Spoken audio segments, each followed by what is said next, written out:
کہ قبر کے ایگزیکٹ اوپر عمارت بنائی جائے اینٹیں جوڑ جوڑ کے. میں نے کہا جیسے علی بن عثمان اجمیری صاحب کی بنی ہوئی ہے کہ تہ خانے سے قبر ایکسٹینڈ کر کے اوپر لائے ہوئے ہیں, اور گولڈے والے بزرگوں کی بنی ہوئی ہے, اور جتنے پاک پتن والوں کی بنی ہوئی ہے, اور جناب وہ ملتان کے اندر بابو الحق ملتانی صاحب کی بنی ہوئی ہے کہ وہ قبر کے ایگزیکٹ اوپر عمارت بناتے ہیں, لے جاتے ہیں 5-6 فٹ اونچی روپ ڈالنے کے لیے لوگوں پہ. یہ والی آپ غلط کہہ رہے ہیں نا, نال ہی ٹھوس ہو گئے. کہتے نہیں میں نے مسئلہ بتا دیا. ان کو تو کہیں کال نہ ریکارڈ کر رہا ہوں, اتنی لوگوں کی جرت نہیں ہے. اللہ پہ بھی ان کی جو اللہ والا جو انہوں نے دھوکہ دیا نا, اللہ والا یعنی پر اپون کہتے ہیں جی, وہ اپون فوق کے لفظ نہیں ہے, اللہ کے لفظ ہیں. ہم کہتے ہیں جی ہم for the sake of argument agree کرتے ہیں آپ کی ساری قبریں اللہ بنی ہوئی ہیں. دکھائیں کون سی, ایک بالش تو زمین کے برابر ہے, گنبد کو تو ہم بعد میں ڈسکس کرتے ہیں. تو یہ گنبد شنبد ٹیکنالوجی موجود تھی قبل از مسیح. صحابہ نے سونے کے گنبد بنانے تھے, تابعین نے, تبا تابعین نے. یہ 650 سال کا گیپ کیوں آیا ہے؟ لیکن علی بھائی اس میں ایک چیز اور ہے نا کہ دنیا میں جتنے محدثین گزرے ہیں ایسا شاید ہی میرے علم میں تو کوئی نہیں ہے جس کا باقاعدہ اونچا صحیح بڑا سا گنبد نہیں بنا ہوا. میں نے بتایا نا حکمرانوں کی محبت کرتے ہیں. اور دوسرا ایک اور چیز ہے, محدث زبیر علی زئی صاحب سے میری اس مسئلے پہ بات ہوئی تھی ایک دفعہ نا ان کی زندگی میں.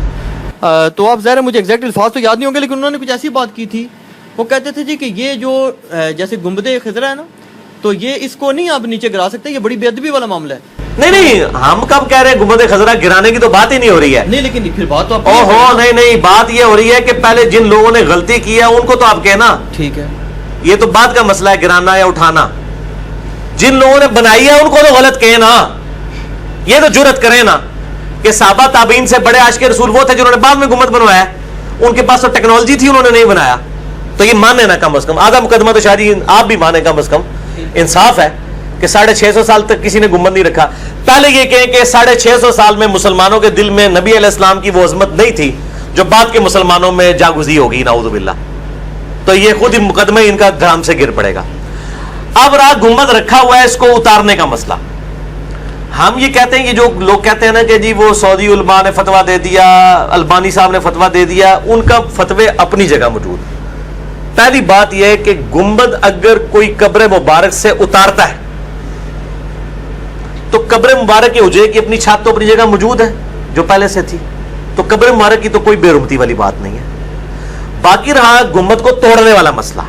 اسی وجہ سے علماء عرب نے کہا کہ جب اگر آپ اس کو ہم اتارتے ہیں, چونکہ ایک کام جو وہی بعد میں ہے وہ کیسے سنت بن گیا, یعنی ایک کام بھی بعد میں ہو گیا. اب گنبد خضرا کے ساتھ عقیدت نبی صلی اللہ علیہ وسلم کی بنیاد کے اوپر کیوں لگا دی ہے؟ کل کو کوئی نبی صلی اللہ علیہ وسلم کی قبر مبارک کے اوپر جا کے تصویر لگا دے آپ صلی اللہ علیہ وسلم کی بنا کے کوئی, کہ جی مجھے خواب میں زیارت ہوئی ہے میرے بزرگوں کو تو انہوں نے یہ تصویر ہاتھ سے بنائی ہے, ٹھیک ہے, تو آپ کیا نہیں اتاریں گے تصویر؟ بولے تو پھر میں کہوں گا کہ آپ گستاخی کر رہے ہیں. تو آپ کہیں گے آپ نے کام غلط کیا ہے نا, اے پھکی ہے نا, پھکی. گنبد جنہوں نے رکھے ہے غلطی تو انہوں دی سی, انہوں نے کوئی غلط نہیں پہ کہندا. کل نو ٹھیک ہے کوئی فوٹو بنا کے رکھ دے گا اتنے کہ جی آپ وسلم کی تصویر ہے, خواب میں زیارت ہوئی, جس طرح بھی بزرگوں کی تصویریں بنا کے لوگوں نے بیچ رہے ہیں نا, تو پھر آپ اتاریں گے نا, کہیں گے غلط ہے. تو گنبد کو اتارنے کا مقصد ہے, توڑنے والا مسئلہ نہیں ہے. اور اسی لیے علماء عرب پیچھے ہٹے کہ اگر اس کے لیے وہ وہاں پہ شور مچے گا, اور ظاہر ہے آپ سے ان کی قبر مبارک کے پاس آپ کی وفات کے بعد بھی آواز بلند کرنا خلاف ادب ہے.